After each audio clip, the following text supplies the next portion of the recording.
morning, and thanks for joining us. This is the Friday edition of TVC Breakfast, and we are glad to have you join us this beautiful morning. I am Kemi Foladiemo, and I am with Ibrahim Shita.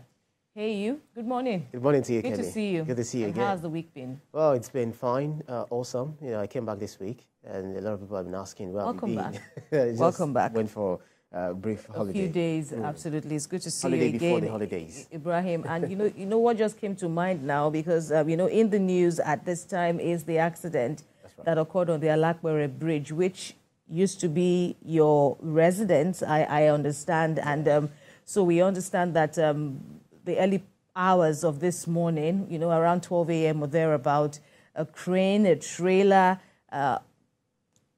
passed under the bridge. It appears that the trailer was too high for the Alapere Bridge, and as a result, a substantial part of the Alapere Bridge is now damaged, and this is obviously causing some form of considerable impact for users of that area. Now, of course, it's a residential area. Is also the road that leads you to Lagos-Ibadan Expressway and all that. If you're coming from Third Mainland Bridge, you cannot, but pass that place. Of course, you may have to pass alternative routes now.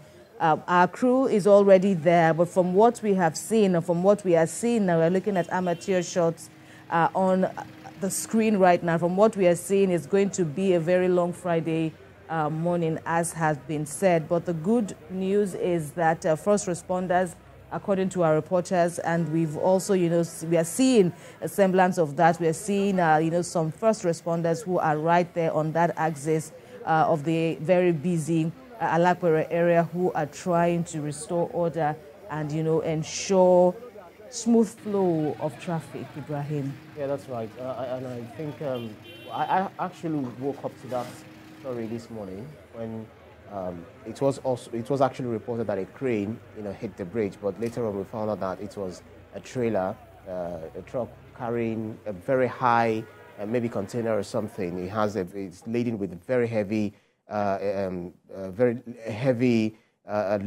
and then it hits the bridge, the section of the bridge, under the bridge. It's quite high. It could have gone through the other road rather than going through that particular route, which is very close to Alapere police station. So, and we can recall that the bridge was closed down, I think, about 4 months ago for remedial, for reparations, because some of the complaints about it was even hit by a trailer at that time, so they needed to fix it because it had some about 15 cracks on the bridge. So they fixed it at that time, and now seeing this, waking up to this story, it's really very sad. It hit a commercial vehicle where about 4 to 5 people were said to be injured, but no life was lost. And it's from the mangled picture of that pedestrian bus, absolutely, of the commercial bus, I should say.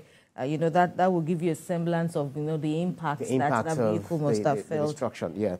So it's really very sad. I was already thinking, it was going to be very, very difficult for people, commuters who were going to the Third Mainland Bridge, and people who are also coming from. Very challenging this morning. But I felt the situation is under control, as we can see.